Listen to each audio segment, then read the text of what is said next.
Hello and welcome to the 12th episode of Incantation, a horror movie review podcast where we discuss both classic and current horror movies as well as everything in between. We're four friends from Kuala Lumpur, Malaysia, with a shared love for everything that is horror. My name is Joe and with me today is Josh. Hi. Lynn. Hi. And Caleb could not be with us today because he's kind of sick, I guess. So we'll just have to do without him. This week is our third psychological horror series, and for today, it's my turn to choose. So I have chosen Pontypool. Pontypool is a 2008 Canadian horror film directed by Bruce McDonald and written by Tony Burgess. Is that how you say his name? Based on his novel Pontypool Changes Everything, right? So I can't say anything more about the plot line because it would just straight away give it away. I think even the subgenre of the film is in itself a huge spoiler. We can't even talk about what genre the film is in. Yeah, so I'm just gonna maybe give my initial thoughts on the movie. This is we're just gonna dive straight into your thoughts without giving any plot at all. Yeah, I think we can say. I mean, there is a shock DJ who runs a morning show, then things start getting weird, right? I think that's probably all we can say, right? Yeah, so it's about DJ. I know, and then things happen. Right. So this is my third time watching it. Actually, the third time being for the review. Watch it alone and then watch it again with Caleb. The first time I watched it, I really liked it because of the setting of the movie. Don't want to get too much into it, but it's a really contained movie, and you have a feeling of claustrophobia, right? So, at times it gets very intense, and I love the sound design of the film. Which actually plays a lot into your imagination, right? That I guess that's one of the feature of the movie, I would say, right? It really asks you to use your imagination, and whatever is happening, it's mainly done through audio, and that's what I really like about it. But I guess after watching it for the second or third time, I guess the novelty kind of wears off, right? And then maybe Josh will agree with me. Like the second part of this movie kind of like falls off a bit, and don't really know what's going on then. But I wanted to ask you here, and then maybe we can dive into a bit more on spoilers. Was that did you have so you watched it 3 times, right? The first time you watched it, did you happen to have like an understanding of the film that your second or third time watching it, like you then realized, oh, maybe I misunderstood what the film was trying to say? Because that's my experience. I rewatching this, I was like, oh, I didn't really get it the first time around. Yeah. The first time I watched it, I just remember being scared because you have no idea what's going on, right? So until the end of the movie where they reveal what it actually was, then you sort of just you sit there and then you just kind of try to work through what was being said. So I guess I didn't really understand what was going on the first time round. The second time round, it's sort of like didn't catch it as well. So I don't know. I enjoyed the intensity of the movie more, I guess, than what's it trying to say. Yeah. Lynn, this is like your first time watching it, right? So, did you get the movie at all? I think I got it. We can probably discuss in detail during the spoiler talk if I actually got it. But yeah, this movie is really something else. I have never seen anything like this. It's good in the sense that it gives that scare factor, like what Joe you have mentioned. You enjoyed the intensity bit rather than what the movie is trying to say. I feel the same as well. Like I said, I think I get it, but I don't know whether it was effective enough for me. So yeah, I'm feeling a bit indifferent. I'm not too sure how to feel about this. I don't know if I watch it the second time, I would feel the same way.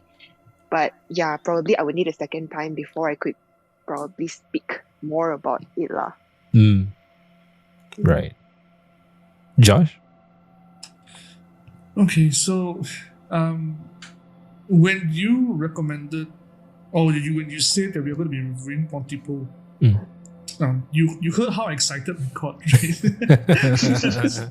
Yeah, you were. I absolutely love this film. I mean, Pontypool came out in 2008, right? So at the time, like the horror landscape, it was dominated by franchises like Saw, like Final Destination, or films that wanted to be Saw or Final Destination, or these remakes of these Japanese horror films. So you remember that was what was all the buzz at the time.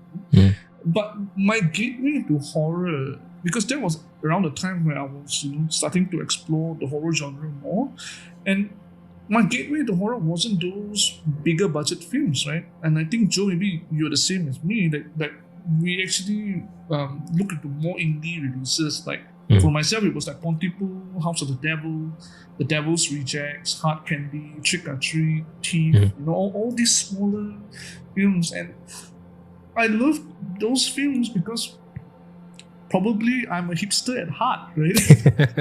Nobody else heard of them before.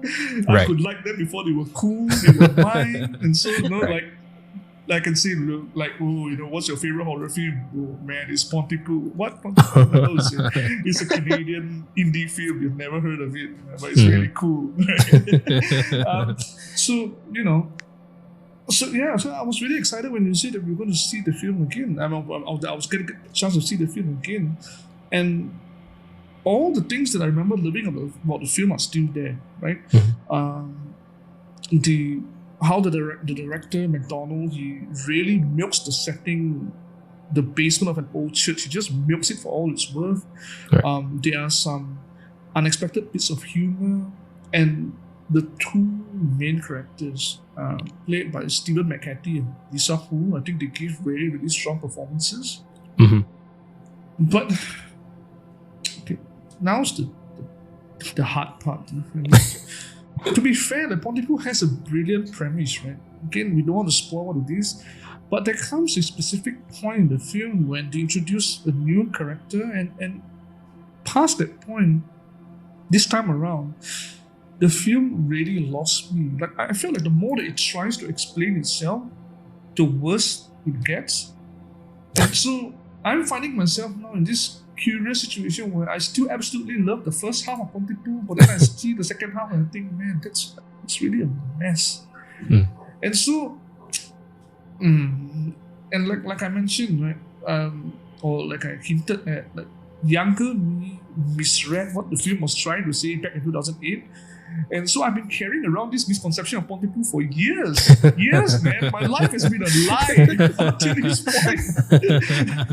And so this is the part that makes me really sad, because whenever people ask me about the best indie horror films, I used to say, you have to see Pontypool. It's one of the smartest horror films I've ever seen, right? And honestly, like it ruined its particular subgenre for me because of how smart it was. Like its take on that subgenre was so wickedly fresh. Like everything else that came after it felt like, oh man, this is like stale, it's uninspired. Like you can never do what Pontypool did. So, do I hang on to that? Do I hang on to my initial love of the film, or do I say, I'm a bit older? I would say yes, Josh. Yeah. Hang on to it. You know what? Yeah. I would still, at the end of the day, I would still strongly recommend people to check out this film. I just wish that, like you, I think, Joe, I wish the second half of the film was a little bit stronger. I think it could have explained things a little bit better. Or maybe don't explain it. Or I have a feeling that the reason why it's laying out the information that it lays out in the way that it does is tied into the themes of the film, right? But yeah, I don't know. If you ask me what could it have done better, I don't know. Right. But I still wish that it had stuck the landing a little bit better. Okay. Right. So Josh would definitely recommend this film for any kind of horror fan, right? Would Lynn recommend this? For casual viewers like myself, I don't think they would enjoy. But yeah, just give it a try because you'll never see anything like this. Right. So for what it's worth, it's really unique and different. I don't think we're probably gonna have some trouble, doing the recommendations for this. I mean, right. So I myself would definitely recommend this because it's really I would say smart. I would say. And then it's scary enough, and then it's very unique. It's definitely very unique. So yeah, I mean, if people say that there's nothing new in the horror genre anymore, no, Pontypool is proof that you can do really unique things even within subgenres when you should think like we have covered everything under the sun already. Right. So I think for that reason alone, people should be checking this film out. Right, there you have it, guys. This is our initial thoughts on Pontypool. Stay with us. We will be right back with more in-depth analysis of Pontypool. They're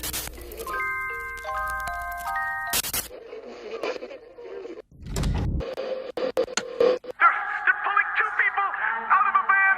Oh my God! They're fighting! What you are hearing is an actual radio broadcast. Roadblocks preventing people from leaving and entering the area. Everybody is under quarantine. We still do not have an official version of these events, and it's very difficult at this moment to get a fix on what has happened. Oh God! These people are trying to eat their way inside. They cut into our signal. Their eyes. He's looking at me. For your safety, please avoid contact with family members and refrain from the following. All terms of endearment. For greater safety, do not translate this message. Not translate. Just listen to me.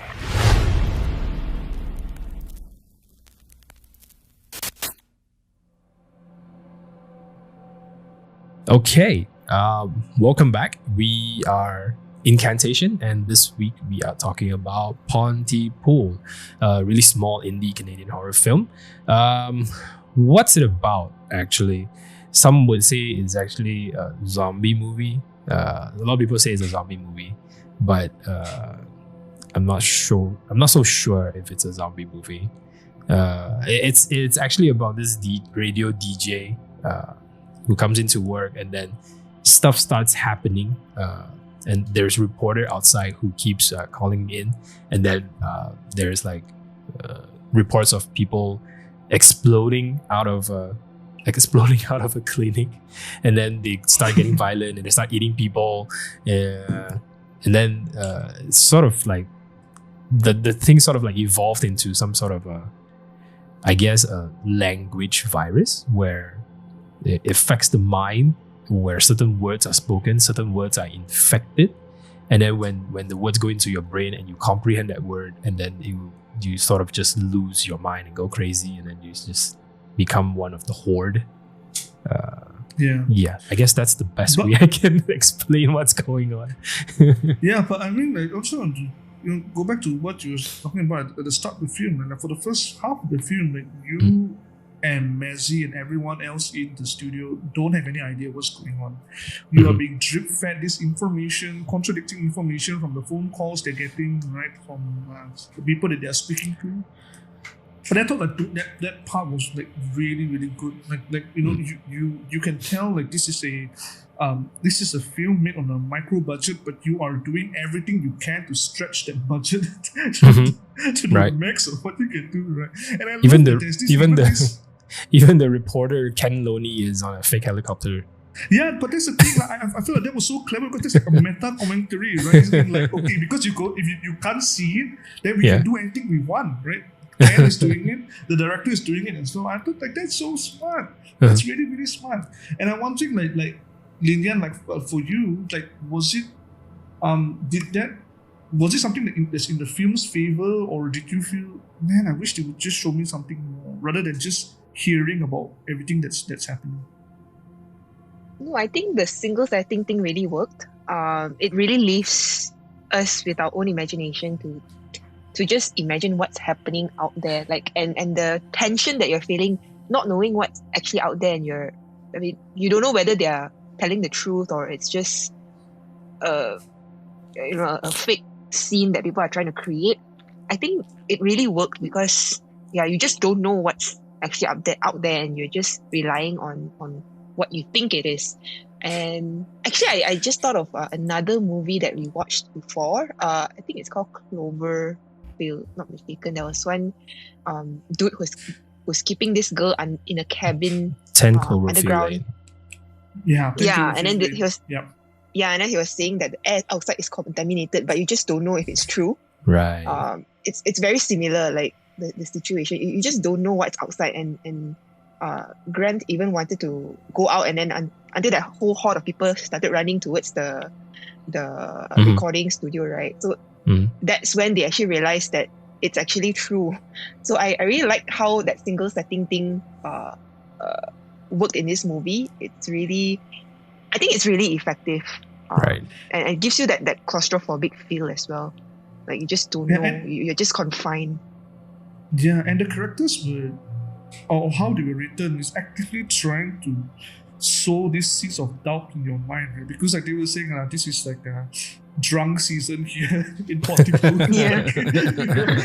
So you're sitting there watching this and you're thinking, like, is this really like, people losing their minds, or are they just like really drunk because it's the end of fishing season, or like what's happening? I guess it really go ahead, Josh. No, but the one of the things that I wanted to touch on as well was like how the humor in this film is used, and how it's really really black, right? The humor, like it's not a slapstick or anything like that, but it's the kind of humor where you're cringing as you're laughing at the same time. Yeah. The bit where you're talking about like Ken Loney in the helicopter, like that bit is funny. You're like, oh my god, like the guy's actually sitting on the hill watching all of this. But then when you see the face of Sydney when she's telling Mazzy, right, that this is what's actually going on, like she's actually saying it in such a sad way. Like you're like, oh man, I don't know whether to feel bad for you guys or whether to laugh. Like what? and this is something that I think the director balances really well every time. Like for comedy comes in, like it undercuts or not undercuts, right? It cuts through the tension, but it still gives you that cringe, and so that you're not totally released from like, oh, it's just burst out laughing from it. Yeah, so like I think you said it best. The humor of it is really cringy. Yeah, definitely cringy. The whole bit with the whole chorus group coming in. That one is too much. Seriously. I mean, when they walked into the studio, I had no idea what the heck is going on. They just stood there, and then awkwardly, and then they were supposed to be some kind of a chorus group, right? So when they started singing those songs, and you look at the lyrics, and it's like, what is going on? It is so racist. It is so racist. And it goes on for so long. Like McDonald doesn't cut at all. He just lets them sing the whole thing. And Mazzy is sitting there looking at Sydney, and Sydney is looking back at him and like trying to tell him, don't you dare say anything. Because there's kids there. You know he's gonna say something, but he's just too preoccupied with what's happening, right? That scene was so good. Yeah, and the way that they just leave without any kind of like bye or anything, any ceremony at all, right? They just leave. It's so funny. Yeah. That one's really, really good. Yeah, but I don't know whether Lynn, like, did you find it humorous? Because I remember for myself, I forgot how funny the film actually is, and it's I think it really eases the movie. I think it was it happened in the first probably like 15 to 30 minutes, and I think it gave quite a good I wouldn't say effect, but that's something you would actually remember about the movie, right?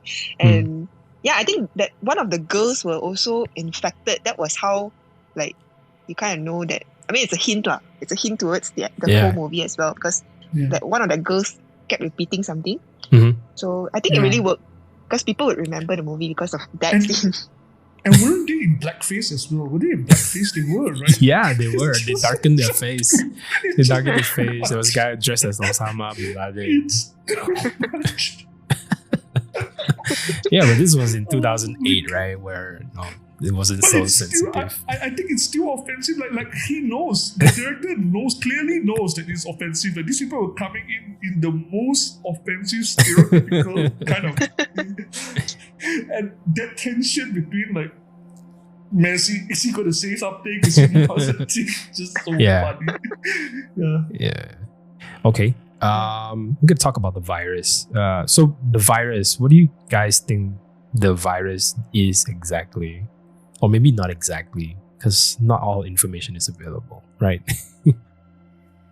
Yeah. I'm very interested to hear what Lynn has to say about what she thinks the virus is about. And then I will talk about my misreading of the film when I was young and stupid. I might have the same young and stupid opinion though. I mean, I took it as it is, at face value, that it's a virus that takes on certain words in English. You probably wouldn't know what words are they, but there was a clue that's given in the middle of the movie saying that don't use like words of endearment and things like that. So yeah, I took it as a virus that just infects the language. And I guess that's at face value. I don't know if there's anything more to that, given the context that Canadians also speak French. So I don't have an extended opinion. Maybe Josh, you can let us know what you think on a second viewing. Well, I'll tell you what I thought at first, right? And why I'm kind of disappointed that it didn't turn out to be that. So my initial reading of the film, all the way back in 2008, was that the Pontypool virus is spread through words of affection. And I was thinking to myself at that time, wow, like great, like you have this film that is trying to see how love causes all of us to become zombies. And I was like so on board with that. Like, so I was 21 at the time, right? It hit me different. Okay, so don't judge me. Okay, like I was just thinking, wow, like how when people fall in love, they keep saying all these lovey things to each other, and that's why your brain becomes mush, and then you become like a zombie. And then now I realize after rewatching the film again, that is not what the film's about, right? And I'm misremembering this line in the film where they receive this audio transmission in French, which tells them, stay indoors, don't use terms of endearments, don't have rhetorical discourse, although who the Pontypool is having rhetorical discourse at that time in the morning, I'm not sure. And the most important bit, I think the part where Lynn is touched on, don't use the English language. Right. And so now, watching it the second time, okay, I get it. The virus is exclusive to the English language, that its spread is a little bit unpredictable because it's due to how we would react to certain words, and we don't know what those words are. It's different trigger words for different people. And the only way that you can beat the virus, and this is the bit where I'm not too sure whether I'm reading the film right, is either you have to use another language, or you have to cease making sense so that we can't understand each other. I think that's it, right, Joe? What do you think? Yeah, I mean, initially I thought I didn't pick up on the terms of endearment one, mainly due to the fact that there were other words that got infected as well. So and no, but can I tell you why I thought it was that?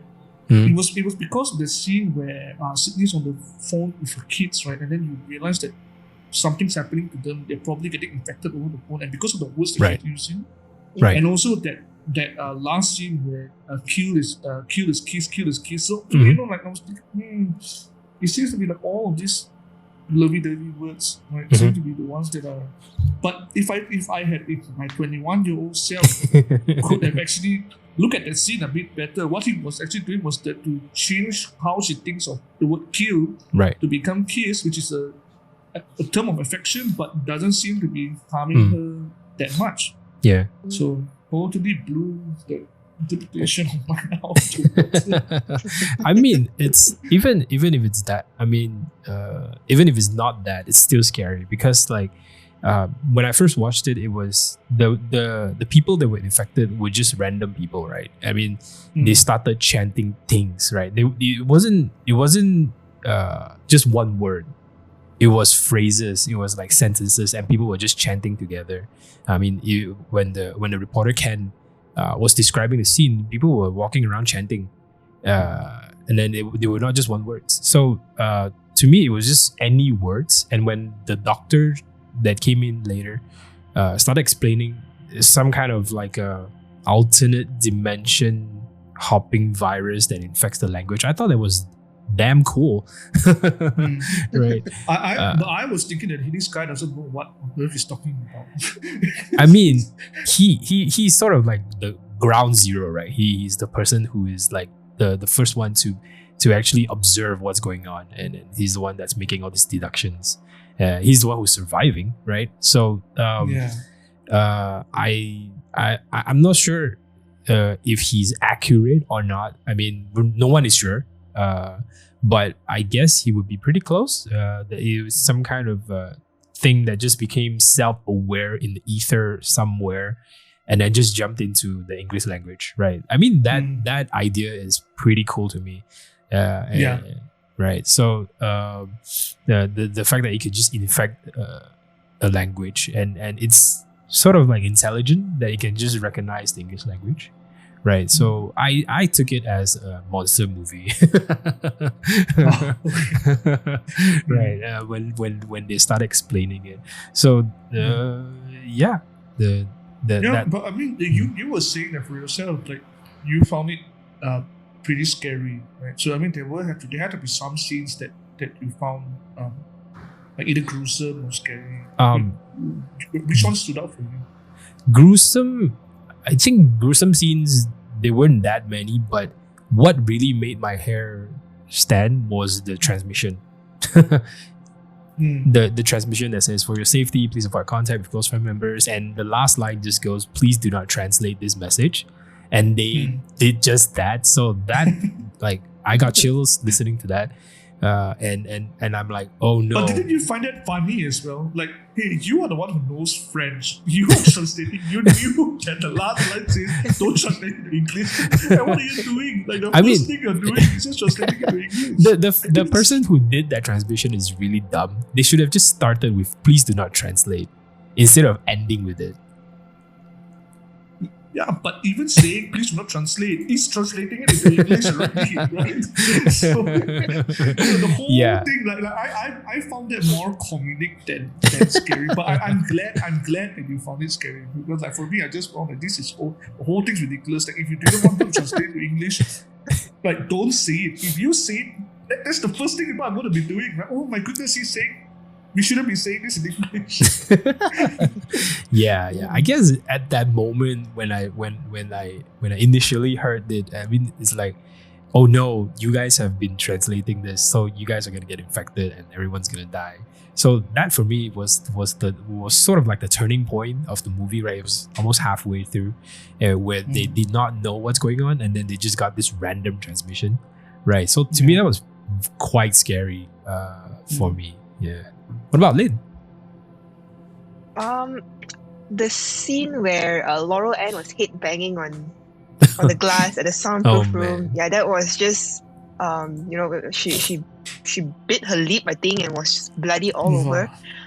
That is just gruesome, and like, yeah, I can't take gore for one, and that's just scary. And another scene that I remembered just like a second ago was there was a girl that was in a kitchen that was just waiting to jump on Grant and Sydney. Wasn't that part of the choir group? I'm not sure actually, but she was just sitting there. She was just there. And I think she was creepy. She was in Middle Eastern garb. Yeah, it's just scary. Like, you think you're safe, but then there's just this girl sitting there. Like, that's creepy. But I felt like that one was, again, like, to me, that one was comedic because it felt like the worst jump scare in the world. like, because the thing was that the music doesn't cue you to that, right? It's just like they were just walking, and then there's that person sitting there, and then suddenly she just comes up, and then she just lumbers over to them. Yeah. But I'm imagining if I'm in that situation where I think I'm safe, and nope, not really. Yeah. I guess if you were in it, you probably wouldn't find it very fun. Definitely. I think for me, the one that I found really creepy was the obituaries and how they were reading them out and saying like this guy, and then before he died, he took like all his family members, they killed all their family members, and then this other person died also, and they killed all their family members as well. And Mazzy is just reading them out in this like monotonous kind of tone. I found that to be, and then they were showing the pictures of all those people as well, right? Yeah. I did not catch Why that. do they even do that? Why do they talk about obituaries in a radio station? Is it a thing? Yeah, I don't know, but I found it very creepy because the way that he was talking about it was to let us know that people are killing off all the people that are their next of kin or those who are closest to them, and then you're just going one by one, and you're seeing how many families are being murdered off because of this. And I thought that, wow, that's like a really, really good way to do it, because again, right, I think we've come back to this a couple of times. You are using your mind to fill in all the blanks. Like McDonald has already laid down for you enough. By that time, I think we've already had Ken has already called in and talked about what's happening in the silo, and so you already have an idea of how, like, okay, it probably sounds like zombies, and then you see how these families are killing off each other. That part was quite creepy for right. Yeah. I want to talk about this side plot to the film, which I thought was pretty interesting, but then at the end of the day, I felt that it didn't go anywhere. Maybe like I can get your thoughts on this. Like, there was this thing about how Mazzy could potentially be spreading the virus because as a shock DJ, he's using all these words that might be triggering the virus in his audience, right? And Sydney at one point tells him, although she doesn't know yet that it's a virus, she's telling him that, hey, tone it down. That you don't know, what you're saying, how it's affecting the people who are out there, and not knowing that they could potentially be triggering this people who are listening to his talk show. I felt that they could have done more with that. I was thinking like, it would be so interesting to look at how, and I don't want to get too political, but recently you have all this discourse surrounding the especially US politics, right? And how people are accusing each other, or you are in a cult, or you are blind, or you only listen to this particular news channel or whatever, right? And I was thinking at how, like, there could have been an angle to the film where what we listen to daily can cause us to become mindless zombies, right? How, listening to just one particular personality on the radio, or just listening to getting like one source of information or talking head from somewhere can actually change us. But the film seems to touch on it a little bit. I don't know whether both of you think that it even touch on that at all. Maybe I'm just too in the moment, right? Because this was been on my mind for the past couple of weeks. But even if it does do that, it doesn't really go anywhere. It like just touch on it and then it drops it. So I'm just wondering whether you guys felt the same way about that. Lynn? I think if the movie had anchored on that a bit more rather than just the doctor barging in and telling them stuff, feeding them information, I think the movie would work much better. So I think I would agree with you that if they use that as a means or a plot point to expand the movie, I think that would be much more effective than what it is right now. Do you think Messi being a super spreader and not knowing it? I think that would have been so interesting if they had done that. Right.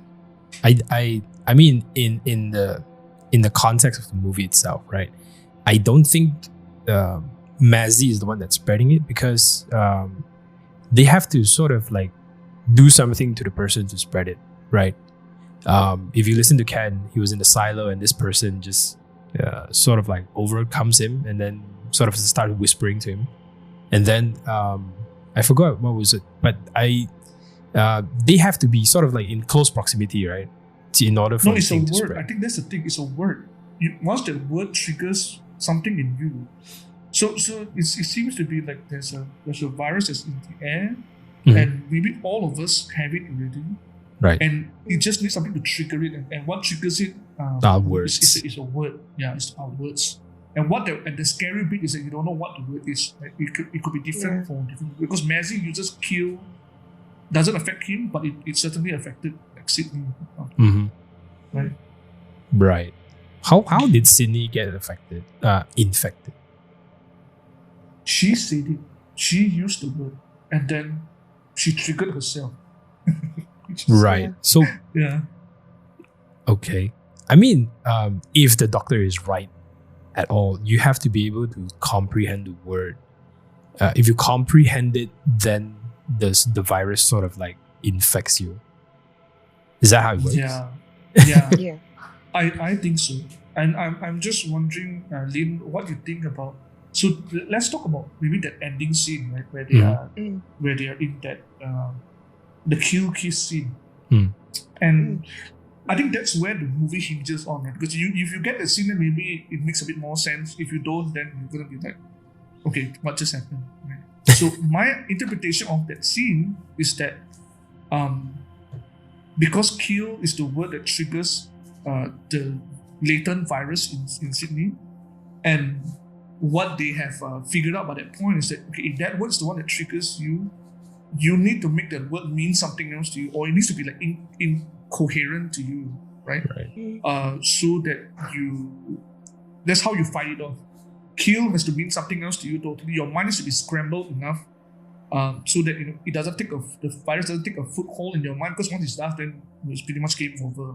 Wait, so are you saying that different people have different trigger words? Yes, obviously. It seems that way, yeah.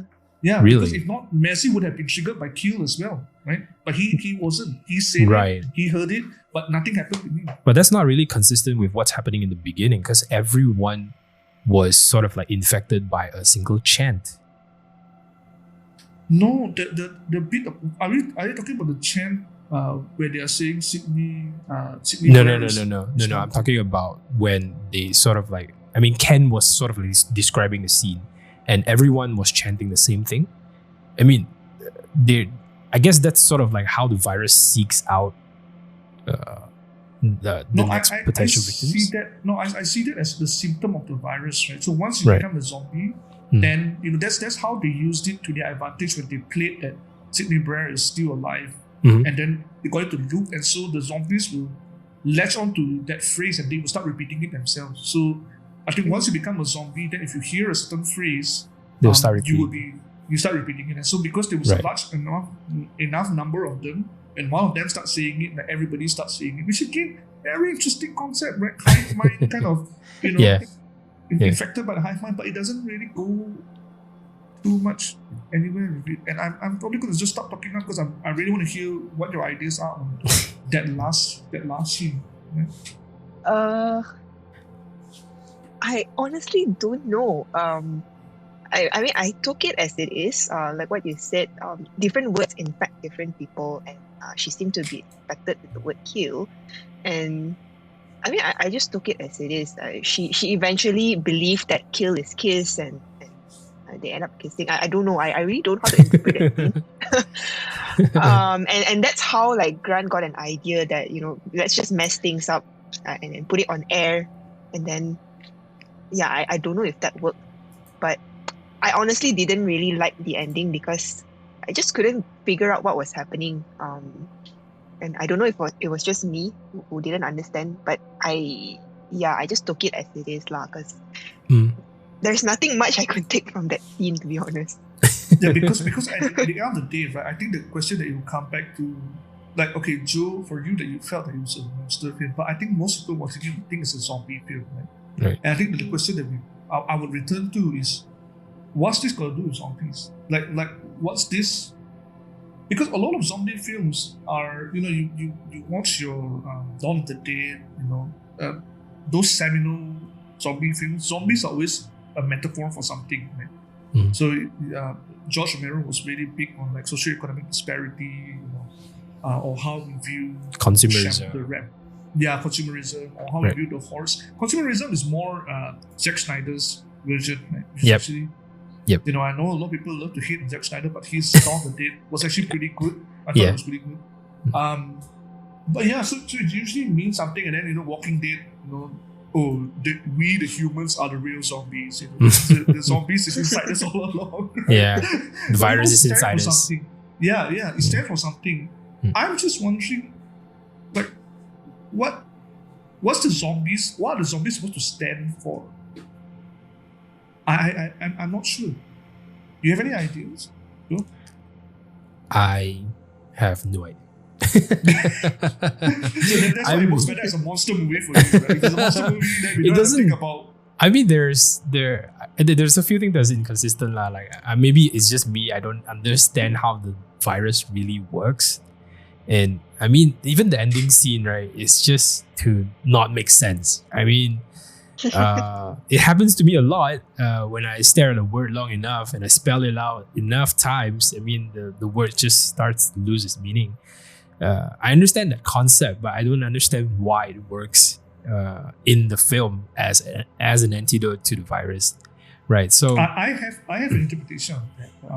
Sorry for interrupting, but I'll let you go ahead. Yeah. So in the end, it's just okay. I guess that's just the script saying this is the designated cure for the virus, and that's it. Okay, so that's why the ending, like I said, didn't really work for me. So I don't know what the zombies means on the secondary level, but if I were to take a guess, it would probably be like, you know, like what you mentioned, people are just mindlessly following people on media or social media, right? And they don't really think about what they're consuming, and everything just sort of like feedback loops, and then everyone is just believing each other into like a sort of like echo chamber, and then everyone just behaving the same way. So I guess that's what it means. Yeah, but I think we have to be careful about putting the interpretation of the film, because I think where we are now, that seems to make sense. I'm thinking back to 2008. Like, exactly. You know, okay, maybe there were, you know, you have some fringe elements, and I need to be very careful who I label as fringe elements. But okay, if you think of some people on the radio as fringe elements, right? Then, you know, maybe that interpretation could make sense. I think that the part that I am missing is that I cannot understand, like, how do we tie in maintaining your rational mind with incoherence? Because, you know, are we supposed to think that the only way that we can remain sane and unaffected in this world is to not live make like sense? Nothing makes sense. Yeah, right? which is sure. I mean, you know, I've heard something along those lines before. I've heard people put it like, you know, the only anarchy is the only, you know, the only antidote to a world that, you know, doesn't make sense. Do as you will. Right. But if that's the way if that's what it was driving at, I think it didn't make its point strong enough. And now I just want to check with both of you. Did yours stay until the end credits? I saw the end credit. I don't know about Lynn. Yeah, I stayed. So there was a scene So- with Sydney and Grant, right? Yeah, the Yeah. black and white scene, right? Yeah. Yeah. Yeah, and I think that leads into it, right? Like they two, both of them survived the bombing or whatever it was of the radio station, and then they are now, everything is make believe, right? Everything is just they're just acting in unpredictable ways so that they can overcome the virus. So Right. that coda at the end there seems to suggest that, right? The only way to make sense of a world where Is to everything's consume irrational entertainment. It's to not make sense. Is to it's consume not make entertainment. sense- It's to not make sense yourself, right? But Yeah. but then how are you different from the zombies? So you maintain some form of autonomy because you are Right. not like in the mind hive as them, but you yourself are incoherent. See, that's the bit that I'm struggling with. I think that's the bit that at the end of the film, I was like, okay, sure. Like my initial interpretation of the film about the love words, no more, okay. And but then this new this new reading of the film, sure, I'm on board, but I don't see where you're going with it. I don't see how it makes a lot of sense, and I'm wondering whether it's another meta commentary from McDonald being like, it doesn't need to make sense. You wanting it to make Right. sense is Right. you. So if it is, then hats off to you, McDonald. Like you are clearly very, very intelligent. Right. But I don't So- know whether it helped with my liking of the film or not. I don't know whether That's exactly what I thought when you said that. I mean, like, maybe it's just on another meta level, right? It's saying the cure is to not make sense. So the ending doesn't make sense. So make of it what you will. So yeah. Another option it is just learn another language. right, I mean, Yeah. for us Malaysians, we would survive. We have so many options, right? right. Chinese, we must be Malay. Some of us have like Cantonese Dialects, and Hokkien. Yeah. But what I would say is this. I mean, like, and maybe we don't have to talk about it too much anymore. But I would say that if this is what he was really going for, then good. But I'm not sure whether it's satisfying. For me, I wasn't satisfied. Right. You mean about the language one or? Yeah, if that's what you're trying to do. That that you need to not make sense, and there's the meta commentary about not making sense. Then I think there comes a point where you're like, okay, I get it. You're very smart, but maybe you're a bit too clever with with what's going on here.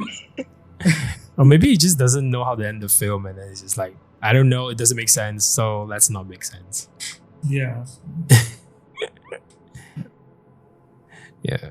What would you say would have made the ending better? Like you said, you don't know at the beginning. Do you know now? If it had been love words, that would have made everything so much better. It would have been in your initial reading of the film, right? I would have given it like again 10 out of 10. Yeah, like love makes zombies of us all. I mean, that's just too cheesy. No, if you had asked me to describe Pontypool in one sentence, right, and it spoilers already, I would have said, yeah, Pontypool is about how love makes all of us zombies. I would have told you that before watching this film again. I don't know how I read the film so wrong, but that was Yeah. But that's the thing, right? There were so many like, is it like this and it is like there's so many uncertainty about the virus that you can't really figure it out. At first, it was terms of endearment. Then there's, the English language is for sure. Then does it only spread when people is in close proximity, or whether you can spread it to the airwaves? You don't know, right? So, yeah. I mean, the one thing you can say about it is it's not lacking for ideas. There are tons of ideas, right? And it's amazing how many ideas it packs into the film, given its runtime and given the budget. I guess the budget just didn't allow it. No, but I mean, I see it as a positive, right? Like you have a very low budget, but then what do you have that is not constrained by budget? Is ideas, right? It's just maybe how you put those ideas across could have been a little bit better. Right. Maybe the budget just like couldn't handle the big ideas. it could have ended up like some massive alien coming out from the sky, and it's just, and then they didn't have the budget for it. They'll be dumb.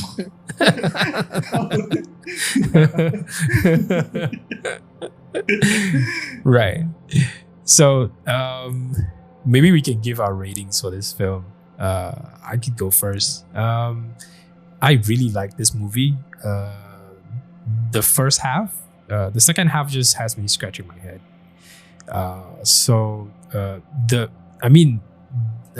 Grand Mazzy's voice, man, I can hear that the whole day. I can listen to it. All right. So the actor's really good. The sound design of it, man. I mean, I watched the movie in the physical sense, and even like in my brain, I've watched what's going on. Right, my brain totally fills out whatever it is that's happening out there, and that's really due to the sound design of it, and it's really good.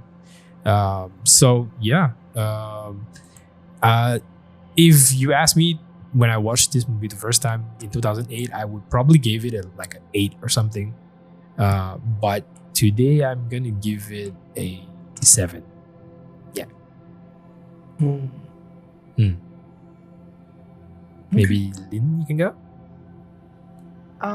Okay, so this is my first viewing, so I don't know how accurate my rating would be. So the pros of this movie would be like what Josh said, it has so many ideas, and even with a small, like really limited budget, they have a lot of ideas in this movie, and they leverage on the right things, like the humor was good, the sound effects were good, and also the single setting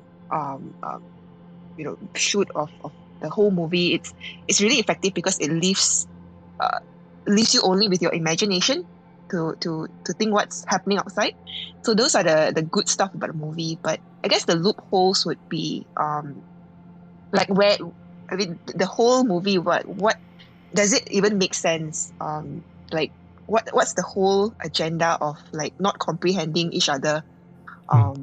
The ending as well, it's just I couldn't get the ending. And I guess the whole concept of this virus transmitting through language, and why are they still allowed to write stuff? I mean, they were writing as well, right, to communicate, but that's also another means of communication. So like if you comprehend what you write, that also would take effect, right? But it seems like it never happened. So yeah, I think those are the loopholes that I find just I just couldn't get on board with that. So I'm indifferent. There are some parts that I like, and there are parts that I don't enjoy. So, but it's not a bad movie. Like it's very unique. Like it's a movie on its own. You probably wouldn't compare it with any other movie. So I would give it about a 6 because I think it's really unique. It's worth watching. It's just the kind of movie that I wouldn't watch like a second or third time. Like one time is enough, unless we're doing another podcast. I just want to interrupt a bit and just point out that Grand Mazzy, the actor's name is Stephen McHattie, and he's the one with the hat the whole time, and I thought that was really meta. Okay. Yeah, sure. Sorry, go ahead, John. Yeah, I'm just going to echo what the both of you have said. This is I have said from the start, I love the premise of Pontypool. I love how McDonald's is really doing something different, the zombie genre. This is, at its heart, it's War of the Worlds with zombies. Right?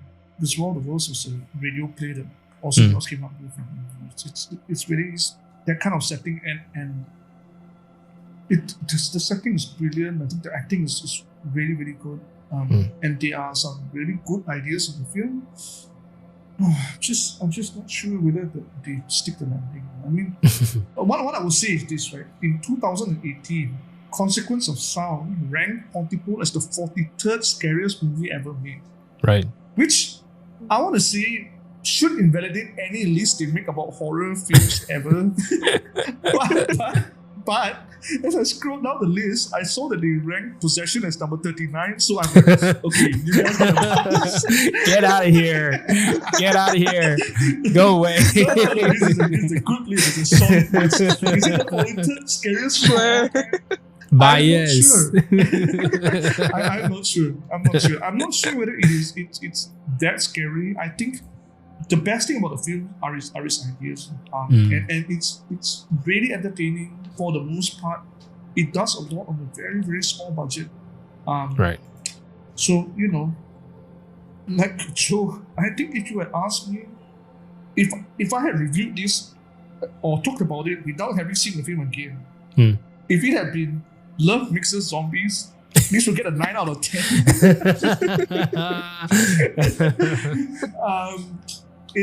But right now, after having seen it again, finally processing what the film is actually about, I'm gonna say it's about a 7.5 out of 10. Right. All right. Okay. So it's not too bad, right? It's not totally atrocious.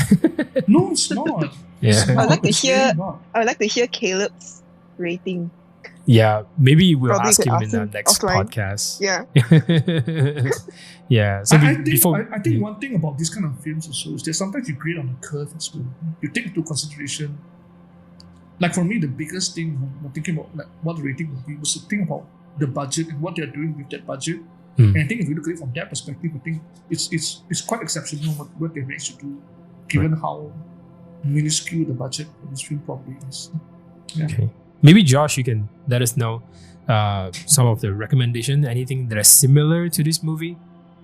Well, actually, Lynn pointed out a really good one, right? And I can't believe that I didn't think of it. 10 Cloverfield Lane. It's just a superb. Well done, Lynn. You want to talk about that?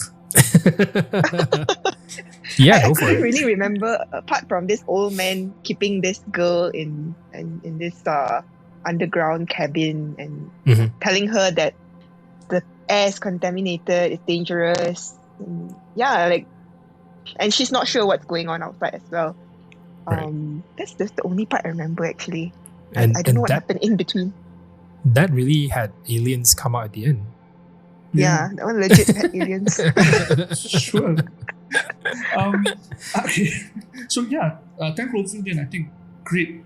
Excellent. Pink film for this one. Another one that I would recommend. I have not seen it, but a lot of critics that I have listened to have praised this film a lot. It's a micro-budget film. It is not exactly horror because it's more sci-fi, but it's a 2019 film called The Vast of Night that has come out on demand. I think this year Amazon Studios has released it on Prime. It's about a couple of kids, or maybe one kid in New Mexico in 1950s, who is a radio DJ, and then he discovers that there is a mysterious audio frequency that he can hear on the radio that might actually be possibly extraterrestrial in nature. So the settings reminds me a lot about Pontypool. Also, how small the budget is, and and it's a short runtime, so it's 89 minutes. It's a film that a lot of people are saying are one of the best films of this year. It's something that I'm really looking forward to checking out. So if you're looking in the market for a indie small budget film about people on radios trying to figure things out, maybe look up Vast of Night as well. Right. Didn't you have another film?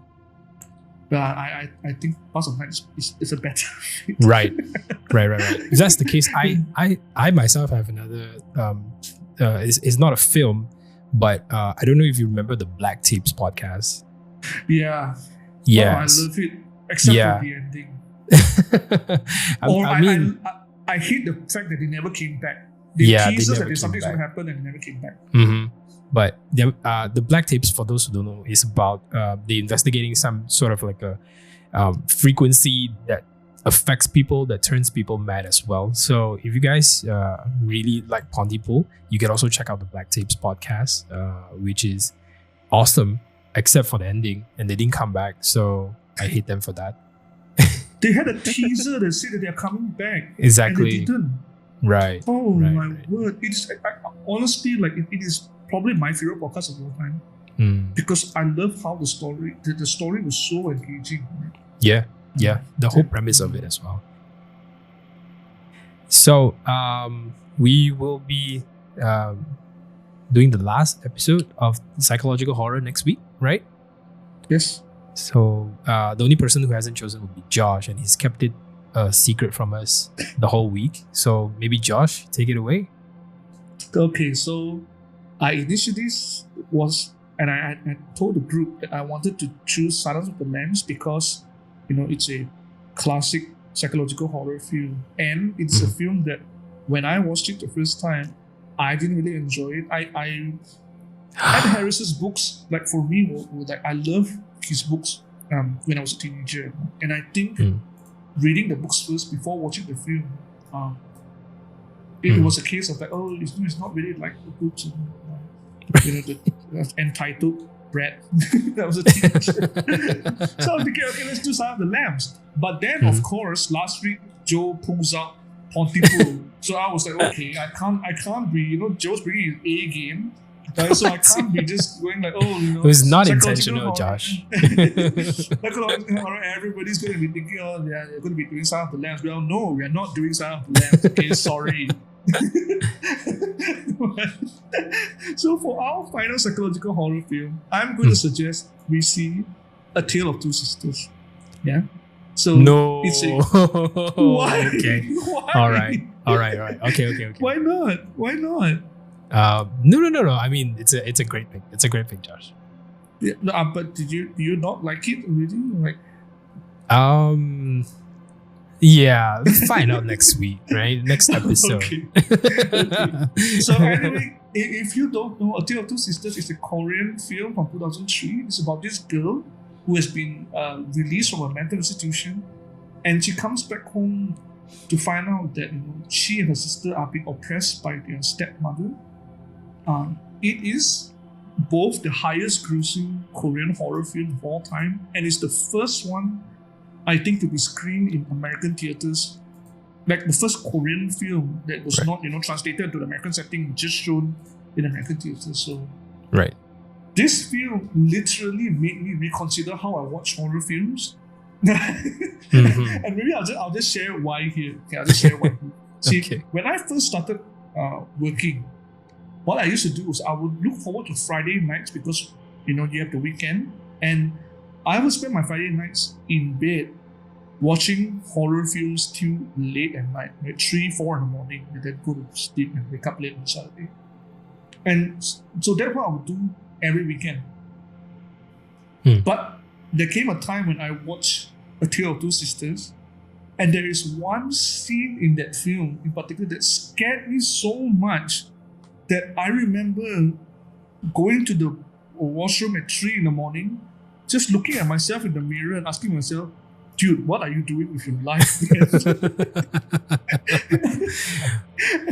Can I just say I have the similar experience? I mean, with the film? Sorry, yeah, with the film as well.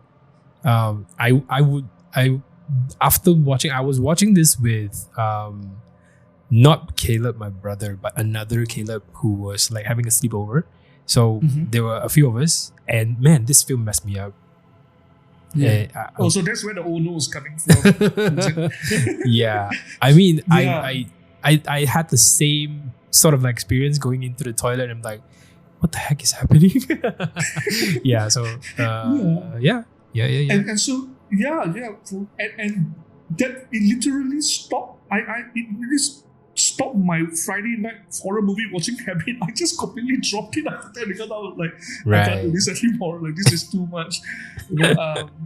So it was terrifying. I don't know whether I would say I had a great time watching it, but I certainly have. I look back on it now. I have very fond memories of the film. I can't wait to rewatch it again and talk to you all about it. All right. So there you have it. This has been Incantation. Do subscribe to us, leave a comment, leave a like wherever you're hearing this podcast from, and we'll see you guys next episode. Bye-bye. Bye. Bye.